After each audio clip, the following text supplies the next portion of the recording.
Graças e paz novamente, irmãos. Hoje nós vamos fechar aqui o Antigo Testamento. Qual que é o livro que fecha o Antigo Testamento? Jeremias? Malaquias. Quantos capítulos, Roseli, sem olhar no celular e nem na Bíblia? 4 só? Aí fica fácil, né? Quanto tempo dá para ler isso aqui, será, hein? Uns 5 minutinhos dá, não dá? São capítulos pequenos, né? Mas a mensagem, isso depende da forma que você lê, né? Então vamos lá, Malaquias, livro pequeno, mas a mensagem é poderosa. A mensagem é maravilhosa também. Vamos iniciar aqui, ó. Malaquias, profeta, a gente viu aqui que tinha os profetas que eram para o reino do norte, outros profetas que eram para o reino do sul, né? Malaquias é um profeta dos judeus que retornavam do cativeiro. Os judeus que retornavam do cativeiro. Então você imagina mais ou menos a época em que esse livro foi escrito, né? Palavras-chave dele: roubo, maldição. São palavras, maldição aparece acho que aqui umas 4, 5 vezes essa palavra, né? A temática do roubo é um tema central aqui também dentro deste livro, nós vamos entender por quê, né? Autor é o próprio Malaquias, né? Seu nome significa meu mensageiro, né? E aqui se encerra, né, a voz de profecia dentro do Antigo Testamento, né? E que se fica encerrada aí por mais 400 anos, né? A semana que vem vamos aprender sobre isso. E Deus só volta a falar com o povo já no Novo Testamento. Versículo-chave, vamos ler todos juntos? Esse aí? Está na tela? Vamos lá? Desde os dias de vossos pais, vos desviastes dos meus estatutos e não os guardastes. Tornai-vos para mim, e eu me tornarei para vós outros, diz o Senhor dos Exércitos. Mas vós dizeis: em que havemos de tornar? Roubará o homem a Deus? Todavia vós me roubais e dizeis: em que roubamos? Nos dízimos e nas ofertas. Com maldição sois amaldiçoados, porque a mim me roubais, vós a nação toda. Então, uma palavra dura aqui para o meio do povo, né? Malaquias estivesse dizendo isso aqui hoje, hein? Quanta justificativa que ele ia receber, né? Mas isso, isso, mas isso. Não, o Senhor não quer saber de coisas externas, né, da sua vida, né? O que o Senhor quer é a sua fidelidade, né? E a sua fidelidade. E quando nós não andamos em fidelidade com o Senhor, né, Ele se mostra, né, fiel aos seus princípios, e não aos nossos. Período, então, que foi escrito esse livro, por volta de 450, 400 anos antes de Cristo, ali no retorno, dentro do contexto, né, que eram aí contemporâneos, né, Esdras, Neemias, Malaquias, o retorno do povo do cativeiro babilônico. Então, o tema deste livro aqui é decadência moral e espiritual de Israel após as reformas de Esdras e Neemias. Então, eles voltaram do cativeiro, né? Foram ali reformados, né? Fizeram o que deveriam fazer, mas depois voltaram à decadência moral, né? Então, a última profecia do Antigo Testamento é a revelação de um povo rebelde e falso, de um remanescente fiel, sempre tem remanescente fiel dentro dos escritos proféticos, e do Messias vindouro que julgará e purificará a nação. Esse Messias, nós sabemos quem é. Em Neemias, né, porque a Bíblia que nós temos aqui, ela não está na sequência cronológica. Qual que é o último livro da Bíblia na sequência cronológica? Pois é. Nós lemos a última página da história do Antigo Testamento. E aqui em Malaquias, que é contemporâneo de Neemias, nós lemos a última página da profecia do Antigo Testamento. O último profeta aqui dentro da nossa sequência é o profeta Malaquias. Aproximadamente 100 anos após a volta do cativeiro na Babilônia e 80 anos depois do despertar espiritual sobre os profetas Ageu e Zacarias, nós já vimos aqui nas últimas duas semanas, o povo de Israel já tinha novamente relaxado em sua fidelidade para com Deus. Parece a gente, né? Quando as coisas estão ruins, né? A gente corre para Deus, a gente pede oração e vai, né? Quando as coisas começam a melhorar, a gente começa a relaxar novamente nossa vida de fé, né? A nossa fidelidade com o Senhor. Eles haviam deixado a idolatria, mas tornaram-se apáticos para com as coisas divinas. Para eles, tanto fez, tanto faz com as coisas do Senhor. Malaquias testifica como fazem os que vieram antes dele.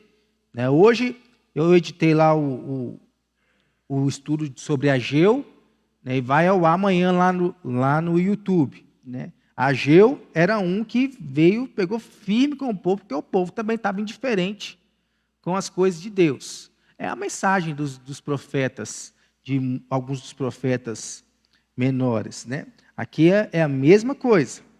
Os profetas que vieram antes deles falaram, Malaquias também falou sobre o fracasso de Israel, porque era um povo religioso externamente, se mostravam religiosos, né, externamente, mas interiormente indiferente e falso. Indiferente e falso. Um povo para o qual o culto ao Senhor se transformou em formalismo vazio, desempenhado por um sacerdócio corrupto que não respeitava. Né? Então, além do povo estar andando errado diante do Senhor, os próprios sacerdotes também andavam. Né? E aí, acaba influenciando o povo. Né? Reflexo de liderança.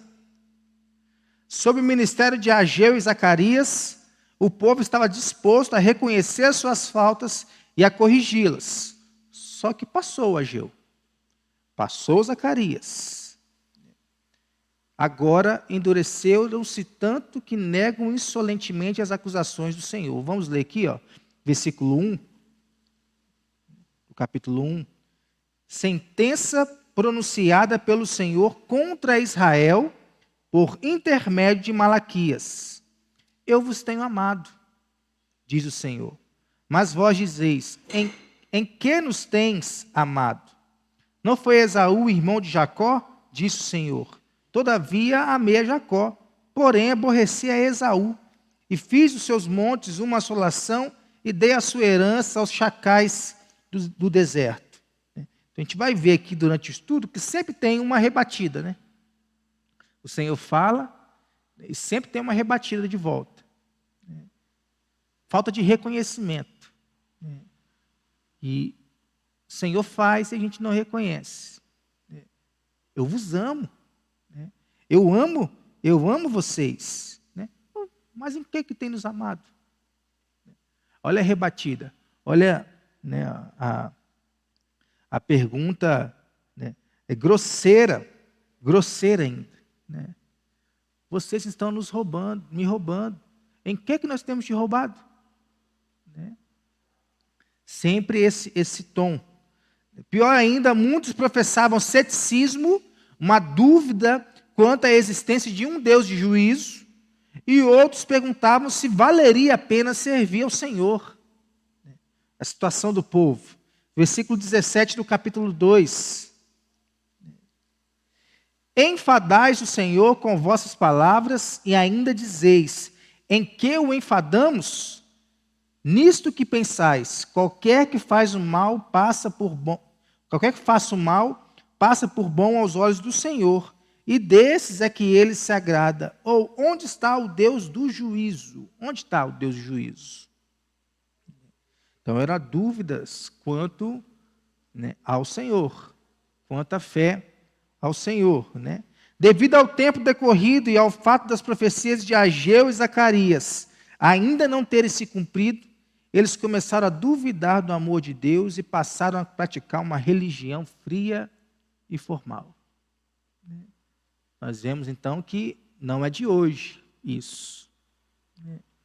A religião fria e formal. Eu estou grifando aqui, irmãos, na minha leitura bíblica, toda palavra que a Bíblia fala sobre alegria, alegrando-se, alegria, né? Alegravam-se, alegrem-se. Eu estou circulando elas lá. Porque a Bíblia é um livro de alegria, irmãos. Nós não temos como tirar. Né? E por mais que nós temos que adorar a Deus com reverência, né? Reverência não quer dizer formalidade. Né? Reverência não quer dizer enfadamento. A Bíblia é um livro de alegria. Arival, né, o pastor Arival diz que o crente, né, ele é um aleluia de ação de graças. A vida dele é um aleluia de ação de graças. Por onde ele passa, ele é um aleluia de ação de graças. A Bíblia é um livro de alegria. Mas muitas das vezes nós preferimos praticar essa religião fria, formal. Se não for assim, não é aceito. Se não for tal, não é aceito. Nós vemos aqui que desde Isaías, o povo está dessa forma. Querendo trazer isso para o culto ao Senhor. E o Senhor está dizendo, eu não estou aceitando o culto de vocês desse jeito. Eu não estou aceitando o culto de vocês dessa forma. Primeiro, por conta da formalidade, né, da religião fria e formal. Segundo, por conta da vida de vocês. Então, mesmo sendo um culto formal ou um culto alegre, se a vida de quem cultua não tiver, né, em santidade, não tiver em amor ao Senhor, né, o amor não aceita o nosso culto, a nossa adoração, a adoração a Ele. Os sacerdotes se tornaram relaxados e corruptos, já começa de cima, né, ocasionando um desprezo pela religião e resultando em decadência. Aí vem moral, espiritual, sexual também, ingratidão, divórcio, violência, desonestidade, roubo, porque cada um fazia o que bem queria, o que bem entendia. Tanto em questão religião, questões religiosas, quanto na questão social. Cada um estava fazendo o que queria.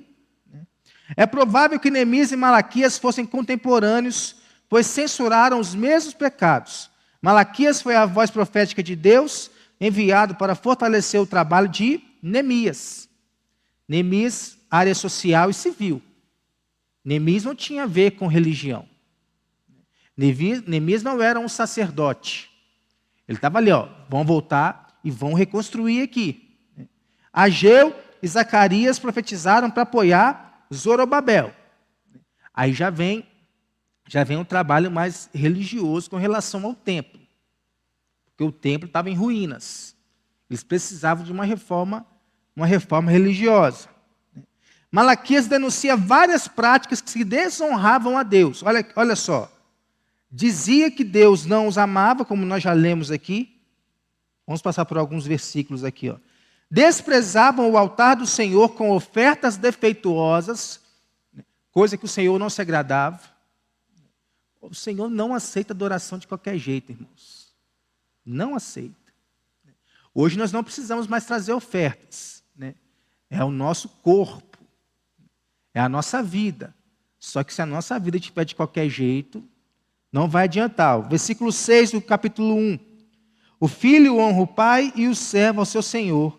Se eu sou pai, onde está a minha honra? E se eu sou Senhor, onde está o respeito para comigo? Diz o Senhor dos exércitos a vós outros. Ó sacerdotes que desprezais o meu nome. Vós dizeis, em que desprezamos nós o teu nome? Ofereceis sobre o meu altar pão imundo e ainda perguntais, em que te havemos profanado? Nisto que pensais, a mesa do Senhor é desprezível. Quando trazeis animal cego para o sacrificardes, não é isso mal? E quando trazeis o coxo ou o enfermo, não é isso mal? Ora, apresenta-o ao teu governador, acaso terá ele agrado em ti e te será favorável? Diz o Senhor dos exércitos.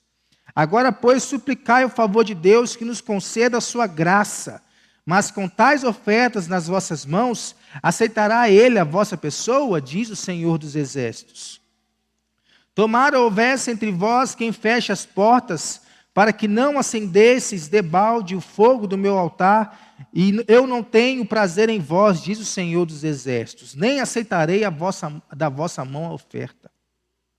Mas desde o nascente do sol até o poente, é grande entre as nações o meu nome, e em todo lugar lhe é queimado incenso e trazido ofertas puras, porque o meu nome é grande entre as nações, diz o Senhor dos Exércitos. Mas vós o profanais quando dizeis, a mesa do Senhor é imunda, e o que nela se oferece, isto é, a sua comida é desprezível.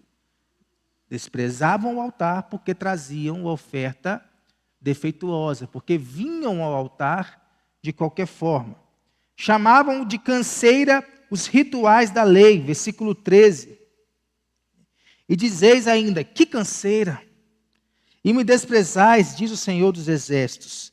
Vós ofereceis o dilacerado e o coxo e o enfermo, assim fazeis a oferta. Aceitaria eu isso da vossa mão? Diz o Senhor. Os sacerdotes levavam muitos ao tropeço. Versículos 7 e 8, do capítulo 2. Porque os lábios do sacerdote devem guardar o conhecimento, e da sua boca devem os homens procurar a instrução, porque ele é mensageiro do Senhor dos Exércitos. Mas vós vos tendes desviado do caminho, e por vossa instrução tendes feito tropeçar a muitos. Violastes a aliança de Levi, diz o Senhor dos Exércitos. Qual é o outro profeta que denunciava também as atitudes más dos sacerdotes? Também, eu quero falar de um outro aqui. O meu povo perece. De quem era a culpa? Dos sacerdotes.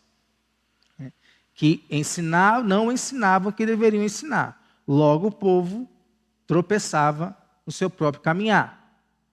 Morria no seu próprio caminhar porque não tinha o ensino correto.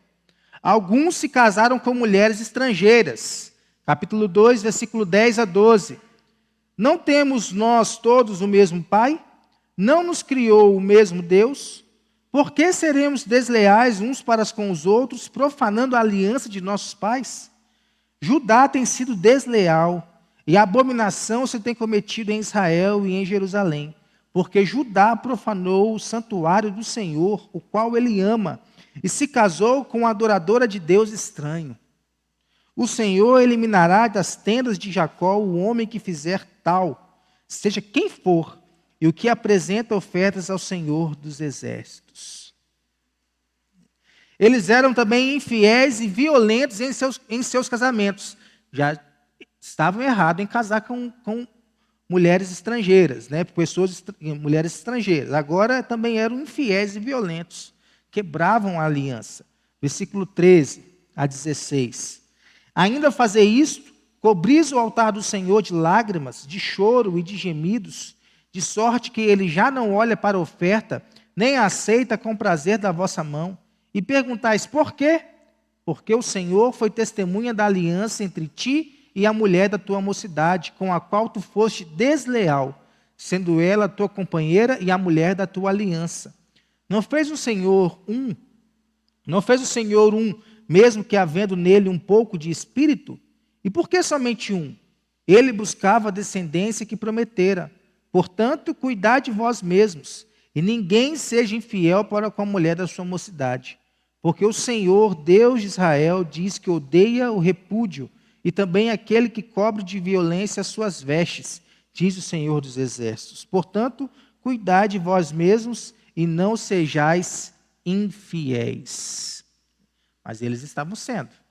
Vem Malaquias e faz essa denúncia. Acusavam a Deus de ser injusto, como nós já lemos aqui no versículo 17. Praticavam feitiçaria, falsos juramentos e injustiças sociais. Capítulo 3, versículo 5. Enxergar-me-ei a vós outros para juízo. Serei testemunha veloz contra os feiticeiros e contra os adúlteros, e contra os que juram falsamente, e contra os que desfrutam o salário do jornaleiro, e oprimem a viúva e o órfão, e torcem o direito do estrangeiro, e não me temem, diz o Senhor dos Exércitos. Se já estavam fazendo aquilo ali é porque não tinham temor mesmo. Aí vem o próprio Senhor falando, vocês não estão temendo. roubavam a Deus nos dízimos e nas ofertas. Olha aqui, ó. Versículo 6 do capítulo 3. Porque eu, o Senhor, não mudo. Imutabilidade, atributo de Deus. Por isso vós, os filhos de Jacó, não sois consumidos. Desde os dias de vossos pais vos desviastes dos meus estatutos, e não os guardastes. Quando fala aqui desde os dias dos vossos pais, né, geração, começando lá com Moisés. Tornai-vos para mim, e eu me tornarei para vós outros, diz o Senhor dos Exércitos. Mas vós dizeis, em que havemos de tornar? Roubará o homem a Deus? Todavia vós me roubais e dizeis, em que te roubamos? Nos dízimos e nas ofertas. Com maldição sois amaldiçoados, porque a mim me roubais, vós, a nação toda. Em outras palavras, Jesus chama toda a nação aqui de ladrões. Ladrões. Porque estão tirando aquilo que pertence ao Senhor. Se eu pegar o seu celular aí, Paulo, o que eu me torno? Ladrão. Uhum.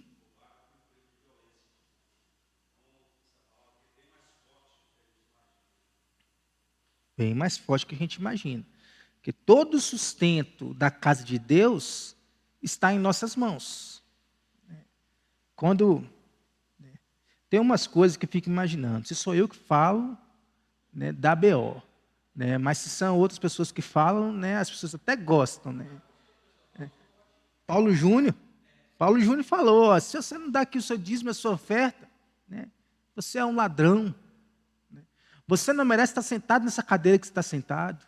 Você não merece estar usufruindo do ar-condicionado que você está usufruindo aqui, ouvir do louvor que está sendo entoado aqui, ouvir essa palavra que está sendo entoada aqui, porque é para você a palavra. E você fez o juramento diante de Deus e diante das pessoas de contribuir com o sustento da obra dele. E além de ladrão, você está sendo mentiroso. Porque não está cumprindo aquilo que você jurou solenemente diante de Deus e diante dos homens, no seu batismo, na sua profissão de fé. Eu ouvi esses dias aí que o Paulo Júnior é o Bolsonaro cristão. Diziam que era inútil servir a Deus. Olha só aqui. Versículo 14 e 15 do capítulo 3. Vós dizeis, inútil é servir a Deus, que nos aproveitou termos cuidado em guardar os seus preceitos e em andar de luto diante do Senhor dos Exércitos? Ora, pois, nós reputamos por felizes os soberbos.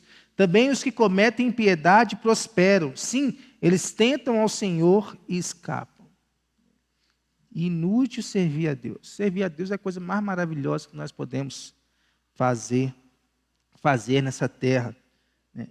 E eles reputavam como algo inútil. De alguma forma, nós hoje também fazemos isso. Né?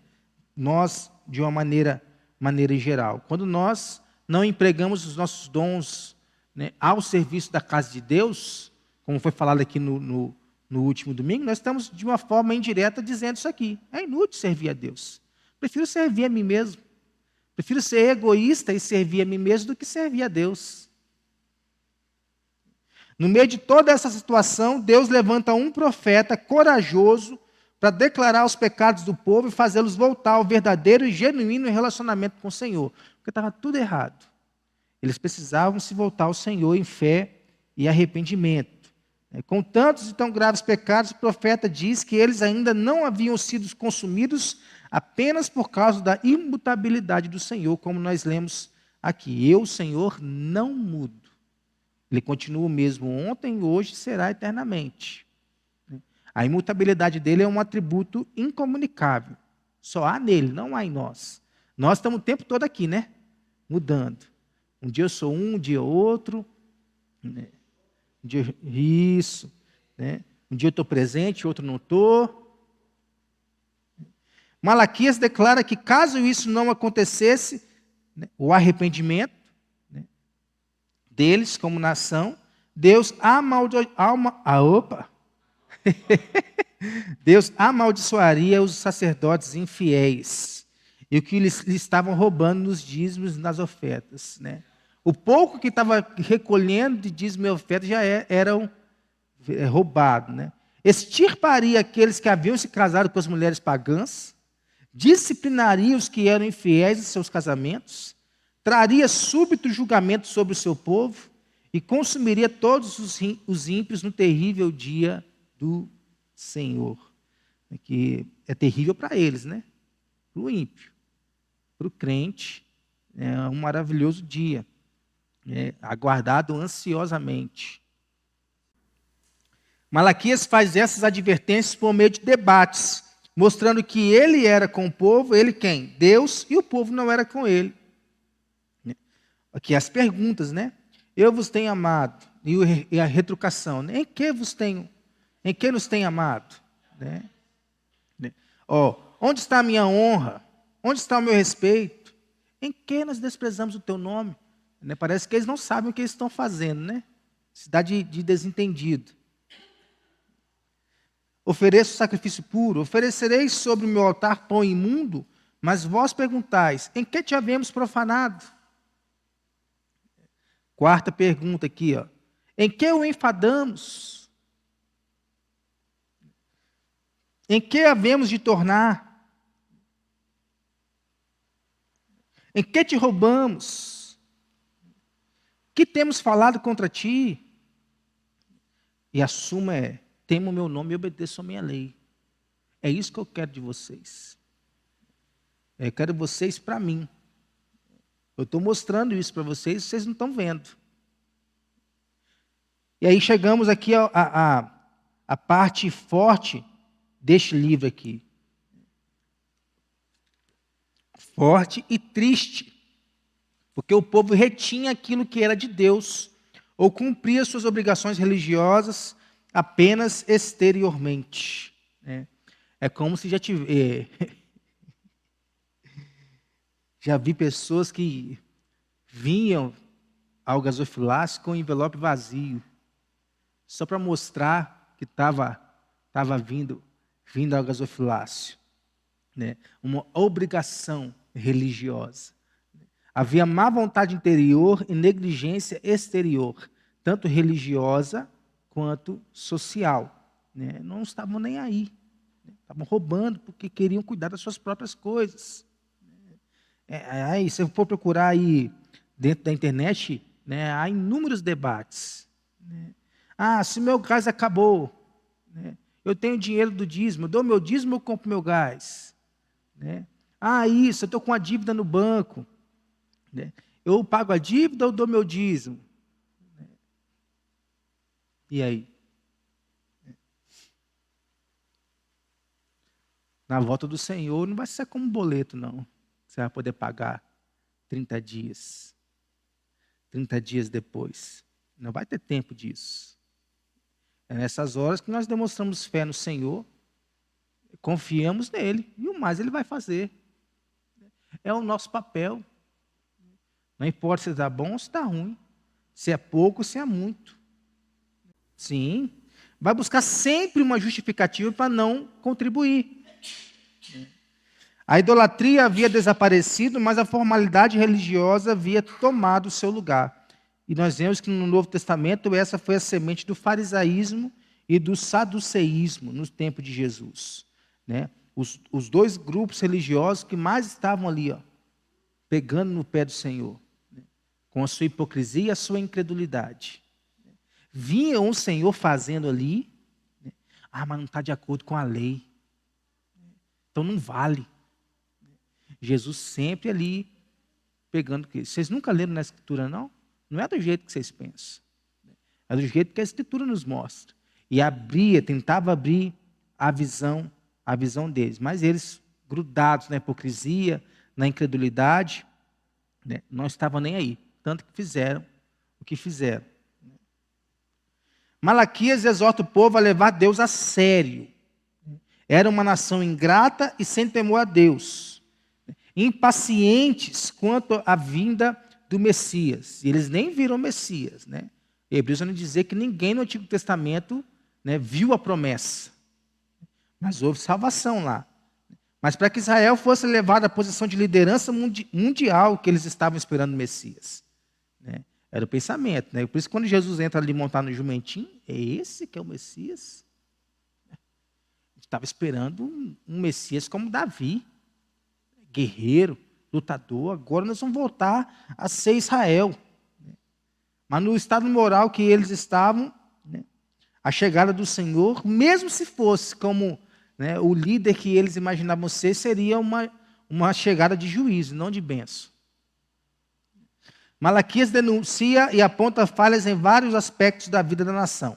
Espiritual, por que espiritual em primeiro lugar? Porque é a nossa vida, é o mais importante. É aquilo que nós devemos cuidar com todo afinco, a nossa vida espiritual, familiar, social, né? O econômico é a última coisa. O econômico é o último. E toda a mensagem de Malaquias é resumida nessa palavra, retornar. Eles estavam longe. Um dia já estiveram perto. Agora eles precisam retornar para Deus, para a palavra de Deus, para a casa de Deus, para o temor ao Senhor. Porque a vida deles estava um desastre. E só o Senhor para colocar em ordem. Põe em ordem a tua casa. Já diz a palavra, né? Põe em ordem a tua casa. Né? Espiritual, familiar, social e econômico.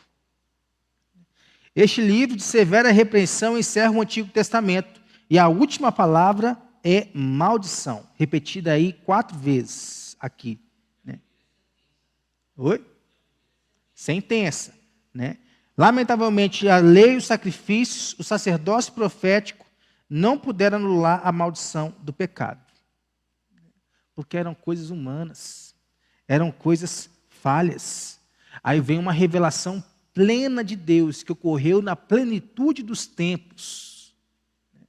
Qual que é? Jesus Cristo. E a partir aqui desse livro de Malaquias, termina com uma profecia na vida de Elias. Eis que eu vos enviarei o profeta Elias, antes que venha o grande e terrível dia do Senhor. Ele converterá o coração dos pais aos filhos e o coração dos filhos a seus pais, para que eu não venha e fira a terra com maldição. É por isso que quando Jesus fala lá, ó, quem vocês acham que eu sou? Uns têm dito que você é um profeta, outros têm dito que você é Elias, o Senhor é Elias. Aqui, ó, por causa já de profecias. Né? Não sou nenhum desses. Pedro, quem que eu sou? Tu és o Cristo, o Filho de Deus. E aqui fecha, né, a cortina, né, lá. Eu nunca fui em um teatro, né, então não sei se tem isso. Né, mas eu me lembro que lá em Aracruz, todo, né, evento que nós fazíamos na igreja, nós colocávamos uma cortina preta que tinha na igreja. Né? Aí ficava ali esqueci o nome, né? Corrilhão que fala? Volta? Para poder baixar e levantar. Legal tem que de cortina de verdade, né? De janela. Né? Aí abria, né? E quando terminava, fechava. Aqui é como se estivesse fechando o Antigo Testamento. Acabou toda a peça. Né? E só vai se voltar a abrir 400 anos mais tarde. Aqui há né, uma dúvida aí se eram 400, 410, 420, até 430 eu já ouvi falar. Né? Mas a maioria a gente vê falando isso de 400 anos. Né? Quando o anjo do Senhor anunciou a vinda daquele que irá diante dele, que virá com o espírito e a virtude de Elias. Jesus. O próprio Senhor Jesus. 400 anos de Malaquias, né, até João Batista. João Batista é o preparador de Jesus. Oi? Né? É João Batista. Isso nos mostra que a revelação profética estava terminada séculos antes do evento do Novo Testamento. A promessa no final do Antigo Testamento é cumprida logo no início, mostrando uma ligação clara entre as profecias do Antigo e do Novo Testamento e o cumprimento profético do Novo Testamento. O Senhor, quando tem Senhor, que nós já vimos isso no estudo sobre os nomes de Deus, Senhor em caixa alta, né, é Yahvé, é a palavra, né, Yahvé. E seu terrível dia se aproximavam, dizia Malaquias, mas antes disso Deus enviaria o seu mensageiro para preparar o caminho. João Batista, então, é o Malaquias do Novo Testamento, do Novo Testamento, para preparar o caminho para a vinda do Senhor. E a gente vê ele fazendo isso, pregando, né, batismo de arrependimento, batizando as pessoas, não estava fazendo nada novo como acusavam ele de fazer, né, porque o que ele estava fazendo era o que se era feito no Antigo Testamento através da circuncisão. O próprio Senhor Jesus passou pelo ministério de João Batista, por isso que ele é chamado de o preparador do caminho. Profecia lá de Isaías, que nós já vimos aqui. Isso. Então, o conteúdo aqui do livro é dividido em duas partes. A primeira, aviso e repreensão, uma mensagem aos rebeldes. E a segunda, predições de promessas, mensagem aos fiéis. Tem dois tipos de pessoas, então, dois grupos, né? No primeiro grupo, aviso e repreensão, né? Porque o amor de Deus para com toda a nação e a ingratidão por parte do povo, por isso a repreensão. Né? Os sacerdotes não respeitam nem têm reverência pelo Senhor.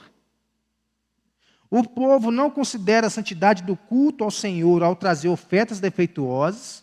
Tudo isso precisava ser corrigido.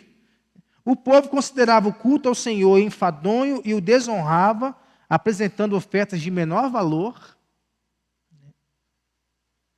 O sacerdócio estava corrompido e seu serviço não era aceito pelo Senhor.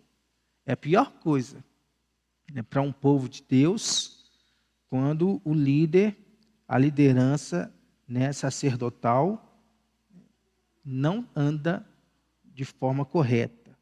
Né? Há sofrimento da parte da liderança, da parte da igreja, né? Às vezes de partes externas, pessoas, né, de fora também. Né? E a predições de promessas é a segunda parte. Aos justos, qual é a promessa? O sol da justiça, aqui é Jesus, surgirá para queimar os ímpios e para expor raios salutares sobre os justos. Ele é o nosso sol da justiça. E ele vai fazer isso quando? Quando ele retornar. Até que viesse o Messias, a revelação ia cessar temporariamente. O povo ali ia apenas se lembrar da lei, porque não ia ter palavra nova. E como não ia ter nada novo, eles iriam se esquecer. Aliás, é uma temática grande aqui no Antigo Testamento. Né? O povo está andando, de repente se esquece e volta. Está andando, né? Se esquece e volta. E vai e vem, e vai e vem. Né? É a vida. E Deus enviará um precursor para o Messias, aqui falando de JB. Né? João, meu parente. Né? Esse é Malaquias, meu mensageiro.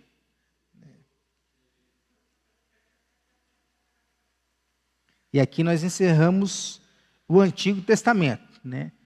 Louvado seja o Senhor. Vamos orar? Senhor, nós te louvamos, Pai, te bendizemos por esse dia, pela vida, por este estudo aqui. Senhor, não nos tenha como aquele povo diante das palavras de Malaquias, Pai.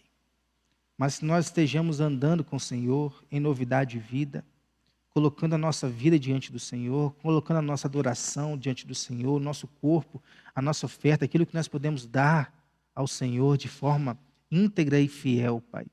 Abençoa-nos para que, né, a Tua palavra venha sempre entrar no nosso coração e fazer morada, Pai. Em nome de Jesus, guarde a nossa vida de todo mal, Pai, e que nós possamos aguardar ansiosamente a vinda deste Messias, a segunda vinda deste Messias, meu Pai. Tão prometido, tão falado, onde de Gênesis a Apocalipse é tudo sobre ele. Em nome de Jesus, Pai, que nós possamos honrar o nome do Senhor e não ficar nos perguntando, criando justificativas para isso ou para aquilo, mas aceitar a Tua vontade sobre nós em todo o tempo. Em nome de Jesus nós oramos ao Senhor, Pai. Amém.